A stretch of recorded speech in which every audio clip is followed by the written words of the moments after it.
Hey everyone, welcome to Sidetrack Adventures. This is Steve. Right now we're in southern Utah, and in fact, we're about as far south as we can get in Utah. Right on the other side of the ridgeline behind me is Arizona. But today we're going to be exploring two places in this area. One, a historical fort that dates back to the Black Hawk War, which really wasn't much of a war, but more a series of battles and skirmishes between Mormon settlers and Native Americans. And the other place we'll be exploring isn't so much historic, but prehistoric, dating back 190 million years to the Jurassic period. We are southeast of St. George right now, about a dozen miles or so out into the desert.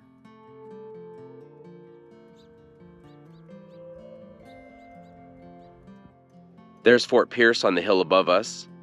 This was never used by the United States Army. It was used by Mormon militias in the Black Hawk War, but we'll go more into the history of the fort and the Black Hawk War as we head up there. Even though we're not that far from St. George, we are in the middle of nowhere. Had we come here in 1866, though, we'd really be in the middle of nowhere.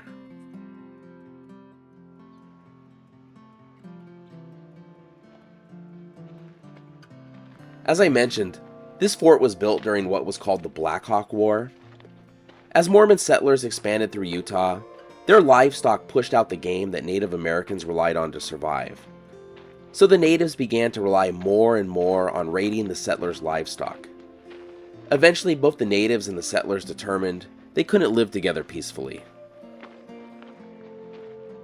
The Black Hawk War lasted from 1865 to 1872, but it was between the years 1865 and 1867 where the Ute chief called Antonga Blackhawk led a combined force of Utes, Paiutes, and Navajo in a series of raids against the Mormon settlements in the territory that the war was at its bloodiest.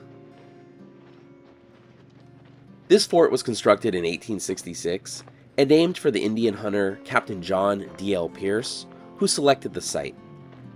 Forts like this were built all throughout Utah to protect the settlements, and they were manned by Mormon militias. The Mormon leader Brigham Young didn't trust the federal government, and in turn, the government wasn't a fan of Utah's polygamy, theocracy, and isolationism. So because Brigham Young felt the attacks might provide a reason for the government to send more troops to Utah, the Mormons initially withheld information about the attacks from the federal government. Instead, Young directed the settlers to mobilize a church militia to counter the Indian attacks. This led to a bloody war of vengeance on both sides that didn't end until 1872 when federal troops stepped in. Though it wasn't an actual war, more a series of loosely connected raids, the Mormon settlers of the time did consider themselves in a state of active war.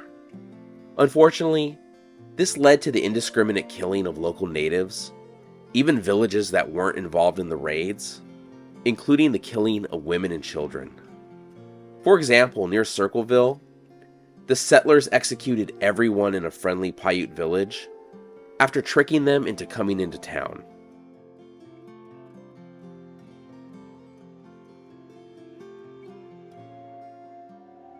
The reason this location was selected for the fort is because of this wash right below us.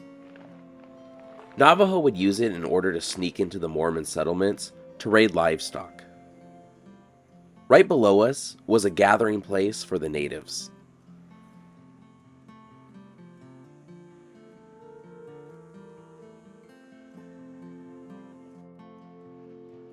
Let's take a look inside. Originally, these walls would have been about 8 feet tall, and there was never a roof on this fort. They also would have kept the horses inside to protect them, and so someone could ride off to warn the settlements fast if there was any native activity. Here's a gun port. They would have had these on all sides of the fort to cover every direction. And here's a small room back here. I'm not sure what this would have been. Hopefully not the bathroom. But here's what the terrain looks like outside of the fort. As you can see, pretty empty out here.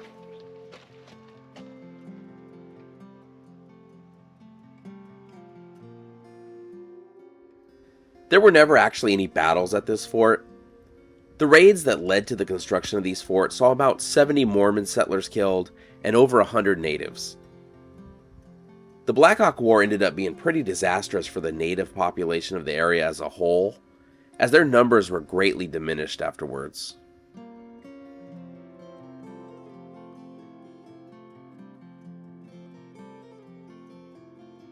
We've moved down into the wash, and earlier I mentioned this wash was a meeting point for the natives. And there's the fort up on the hill above us. But this was an important spot for the natives long before the Mormon settlers arrived. And there should still be evidence of that down here today. After its time as a fort, ranchers kind of took over, and you can see down here where they had built corrals, there's rocks everywhere, but what we're looking for is much older than that, and it should be down this way. There's a piece of trash on the ground. Let me grab that real quick.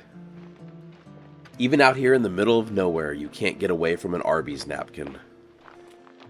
So the Navajo would use this wash to sneak from the Colorado River area down this way towards the St. George settlement in order to raid the livestock. But the rock in front of us is completely covered in petroglyphs, and these petroglyphs are said to predate the Navajo coming through by a few hundred years.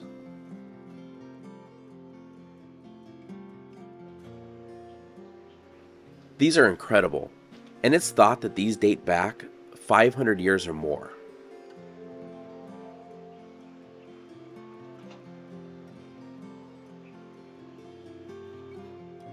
Now that we've seen Fort Pearce, we're going to try to find something a little more ancient and hopefully see some dinosaur tracks.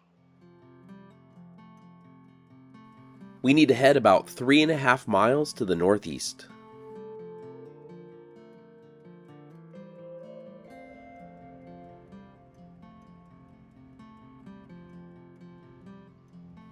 Water is a big issue in these parts now, but had we come here 190 million years ago, during the Jurassic period, there would have been a large shallow lake in the area, and none of these mountains.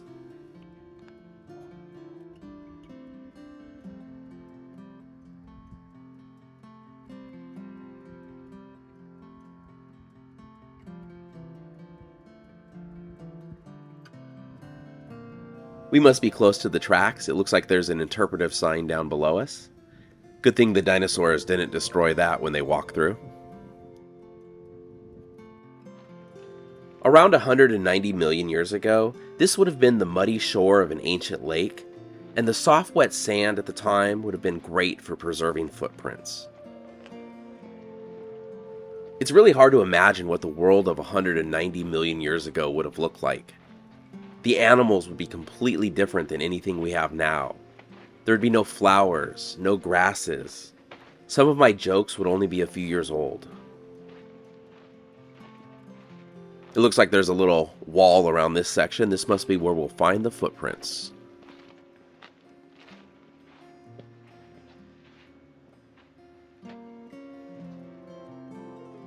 I don't know how great these come out on camera, but here are a few footprints right here. They're definitely a lot smaller than I was expecting.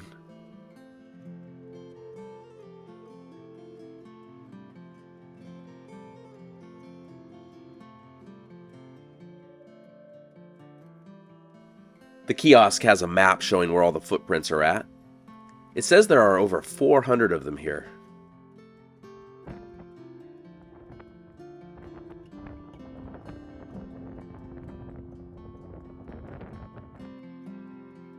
And here's what the dinosaurs that made these tracks would have looked like.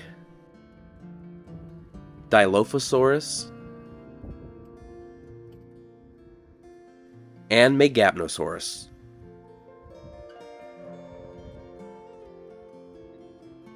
I think these are the most impressive tracks we've come across so far, because you can actually see the path the dinosaur took.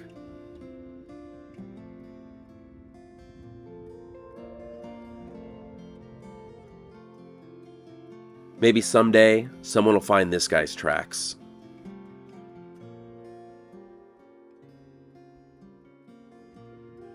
While this place is pretty cool, And it's amazing to think about the dinosaurs that made these and the fact that everything had to happen perfectly for these tracks to even be preserved.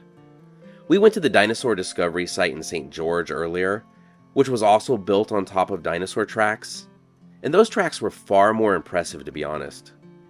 And if you're a fan of Doctor Who, there was even a hidden TARDIS there.